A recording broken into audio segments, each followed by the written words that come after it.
Hello, and welcome to another episode of Toothless MMA Radio Series Quick Hitters. I'm your host, John Galloway, and today, as we look at the world of combat sports, I'll be joined by my guest, Lloyd Woodard. Lloyd, John Galloway, Toothless MMA, how's it going?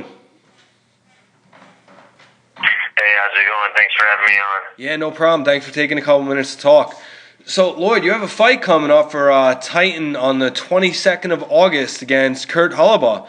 How'd that fight come about? I just sent out some tweets on Twitter looking for a fight, and unfortunately, Titan hit me back and said they wanted me to fight, and then they called me about 2 weeks ago and asked me would I drop down to 45 and take this fight, and I was excited to do it. Wow, so a little self-promotion on social media got you a fight, huh? Yeah, social media is great. It's a great tool to get fights, to talk trash, to get fights, and do whatever. It's a good tool to do what you can to make some money. Yeah, it's crazy how Twitter has really blown up with fighters going back and forth. Obviously, right now there's a lot going back and forth between John Jones and Daniel Cormier on Twitter and Instagram and Facebook. But it's funny how that really has become a medium for people to build up fights, to talk about who they want to fight, and in your case, actually get a fight. So that's fantastic. Now, do you know anything? Yeah, it's a good way of marketing. Yeah, go ahead. I'm sorry, what was that? Oh, I was just going to say. No, I was just saying it's a good way of marketing. Yeah, definitely. Now, you're going to be fighting Kurt Holobaugh. Now, what do you know about him? Anything? I've watched a couple of his fights. Obviously, some of the main ones against Pat Healy and Steven Silers in the UFC. Yep. And he's a great fighter, really tough kid. He comes out swinging a lot, and he goes all the 3 rounds and fights hard. And it reminds me of myself, fights really hard. So I'm looking forward to a very tough and very exciting fight. Nice. Now, Lloyd, coming back to you personally in your fighting career, you've been around for a little while. You've been into a couple different organizations. What's it like going into an organization like Titan, who's slowly climbing the ranks to the top 2 or 3 in fight organizations out there? Well, coming into it, I'm pretty excited. I've seen it on Access TV and online before, and it's pretty exciting to go in there and be part of something that's developing. I haven't gone there yet, and I haven't fought in Titan yet, but I'm pretty excited to see it hands-on, and it looks like a great show. They always have really good fighters, and I'm looking forward to being a part of that. Now, you've been part of a big organization before with Bellator, fighting on several of their cards. So I don't think the bright lights are gonna give you the jitters at all. So how do you see yourself going into this fight? Prepared, calm, ready to go? What do you think's gonna happen here? I'm very prepared for this fight. I think it's just going to go just like any other fight. It's something that I've gotten used to doing as a job, and I'm going to go out there and do my best performance and, try to, show my craft so, I can, advance and do better and keep continuing in my career. I don't think the lights are going to get to me. I don't think the lights are going to get to him. He's been in this situation before. We're 2 professionals who are hopefully going to have a great professional fight that, many people watch and, promote, Titan Fighting Championships. Now, going even further back, how did you get started with MMA? Talk about your roots going into the fight game. I wrestled back in high school. When I was at the end of high school, I boxed. I used to do the smokers at a little club in town called the Woma, and they used to have smokers where I used to go in there, box even old grown men, when I was 16, 17 years old, and I went from there, and I met up with a guy named Matt Powers. I'd always been a fan of MMA, watching Ken Shamrock and Royce Gracie and everybody back in the olden days. I wanted to try it out and see what it was about. And once I started doing it, he was a specialist in jiu-jitsu and Muay Thai. And once I came down there, I kind of stuck with it and just kept going. And now I'm here. Now, you've been all over. Lived in Alaska, Kentucky. Right now you're in Montana. What's that like, and how is that moving around all the time? How did that play into going into fighting?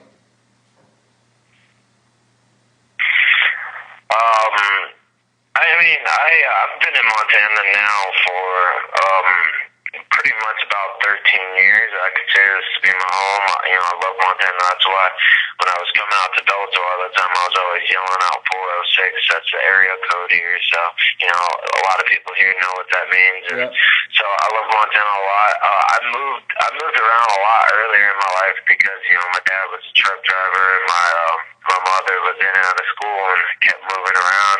And I think it was good for me to get different aspects and learn different people, and it's really good for my social skills. So it's easy to meet people and stuff. But when it comes to fighting, I did move for a little bit to Portland, live with Pat Healy and train with him for a little bit.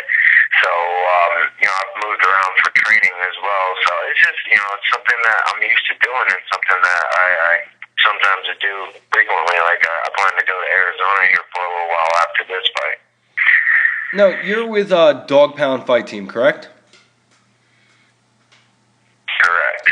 Are you the top guy there, or do you have a stable of guys that are pushing each other and getting better together? I don't mean to toot my own horn or anything, but I'm definitely the top dog here. There is a couple of tough guys here that I train with and that keep me going, but usually a lot of the times I usually go out of the state to train with other people because we just don't have all the nice things that other people have who train at bigger and better schools. But I've always been one of the guys who've done that, and going out there showing that you don't really need to train at the best school as long as you got really good hard and you train really hard and you have a lot of people to help you out and encouragement and positive reinforcement. Then you can achieve pretty much what you want to.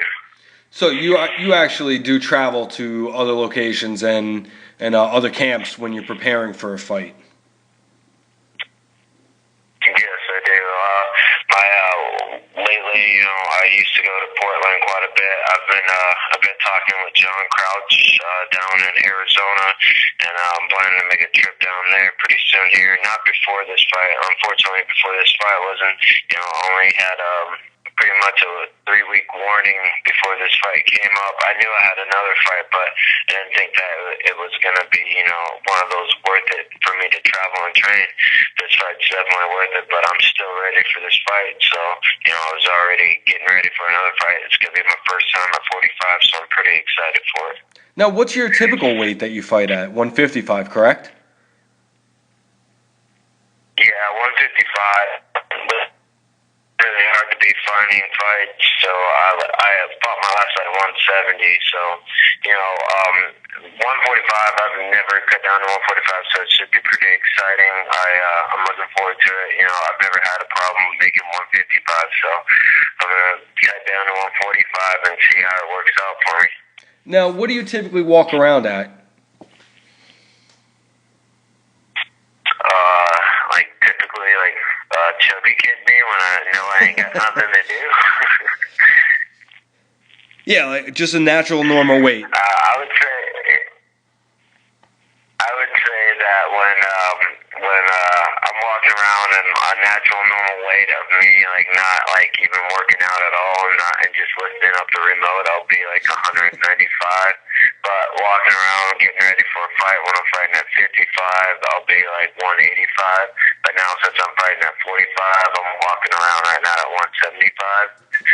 So it's funny because people. Yeah, it all depends on what I got coming up. Yeah, it's funny because people, they struggle to to lose 10 pounds to look good in a bathing suit, and you guys are dropping 30, 40 pounds to get it, get ready for a fight. Talk about cutting all that weight and what that's like to your body. Well, cutting weight, it's pretty hard on your body when you're cutting like a lot of weight. But usually when I'm, when I'm telling you I'm getting down to like 175, not really just cutting away. I'm usually just changing my diet. You know what I mean? It would be. I could see how it could be hard because food is delicious and people don't want to stop eating or stop eating good food. But it's just one of those things that when you're a fighter, I think you have something more on the line there when you actually go down and you sit down and have your meal. So instead of eating all the carbs and like pizza and stuff, you sit down and you eat like salads and you eat like a rabbit, so you can do what you enjoy and love to be successful at it. Now, coming into the fight, you're coming off of a win. You had a couple of losses there, but you're coming off of a high with the win over Jerome Jones. Now, how does that type of momentum carry into your next fight? Does one win build into another win, and more and more?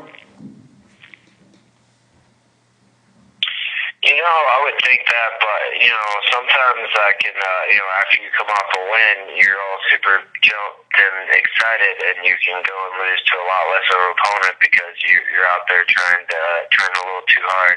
And I think I had that experience happen to me when, I fought Patricky Pitbull, and then after that I went and fought Rick Khan and got TKO'd by Rick Khan because, my head was really big, and if you go back and you watch that fight, I'm taunting him, trying to get him to fight me, and then, I run into something because, I was trying to, go off the momentum that I had coming off the other fight. Right. So I think it could work well for you, could work bad for you. I know that, I just, from now on, I'm taking one fight at a time, and, I'm not going to think that I'm any better than what my skills have already shown and what I can do, so. Now, you're currently 13-4 coming into this fight.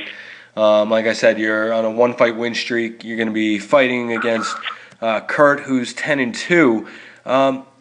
Do you think having a couple more fights in the ring, do you think having that a little bit of more experience is going to help you going into this? Or do you think at this point, anything over 10 fights, you guys are kind of used to it and know what to expect?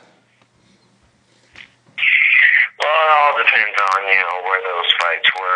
He does have two really big fights, with the Strikeforce and with the UFC, and also with the one fight in Titan, which are three fights which are in prominent, established, and it's that that you're not just gonna roll over somebody, but you never really know when that comes into play because this guy could have been fighting it downtown at the bar where the MMA is not that prominent, and right. You got people just coming in there who don't know anything about fighting, so you never really know about how it's going to affect what's your record, because people all the time now are having really bad padded records where they don't come out of nowhere, so I don't think it really matters. Once you get to where he's at, though, he's had a couple big fights. I think he's used to it. I think he's a professional. I think I've had a couple big fights in prominent organizations. So I don't think that it's I don't think what was I just saying? I really don't think that I was saying that I don't think that your record or how many wins you have really makes you used to being in the ring. I don't really think you ever get used to being in there. And if you do get used to being there, once you get hit, it all changes. So. It all changes. Now, at one of your press conferences for Bellator, you shaved the beard. What was that all about?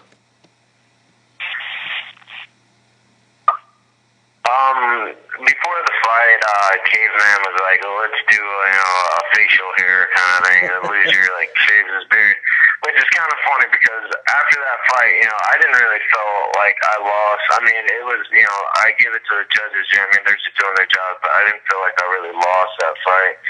And but that's why I shaved my mustache, because the judges gave him the decision, and it was really close. But I wish I had another shot back at him. But you live and you go on. So I shaved off my mustache. My girlfriend appreciated it a lot. But now it's back in full effect, and I'm ready to go again. It's back and ready to go. Now I got to ask you about the nickname. What's with the nickname? Where'd you get that? So my first amateur fight was in Klamath Falls, Oregon, and we couldn't think of a nickname. My coach wanted to call me Pretty Boy Lloyd, after Pretty Boy Floyd. Which, I love Floyd Mayweather. Yeah, but I'm not really trying to steal his name a lot. So my coach is just joking around. He said he put my name down as Cupcake. So I rolled with it, and then after the guy got beat up by a cupcake, he got stuck because it was pretty funny. That's it. Now you're gonna be coming in. You're gonna have Cupcake on the card. Let's see if we can get you some sponsors out there. This guy's currently looking for some sponsors coming into this fight. So any listeners that might have the opportunity to do that, where can they find you if they want to get some interest out there? Where can they find you on social media and on like Twitter and Instagram, Facebook, those things? Well, you can always look me up on Facebook. Just look up Lloyd Cupcake Woodard. I'm on there. I accept pretty much everybody who has to be my friend. And then also you can follow me on Twitter at MMA Cupcake. And I'm on Instagram as well, but I don't remember my Instagram tag or anything. But yeah, just look me up. I'm pretty sure anybody can find me if you're out there. All right. Well, your fight's going to be coming up August 22nd for Titan FC. It's going to be Titan FC 29. It's going to be on CBSSportsNetwork.com. For those people that have the opportunity to watch it, tune in. This is going to be an exciting fight between Lloyd and Kurt there. So make sure that when you get this opportunity, you don't miss that, because these guys can definitely throw down. I'm going to wrap this up. It's going to be another episode of Toothless MMA's radio series Quick Hitters. I'd like to extend a big thank you today to my guests for joining us.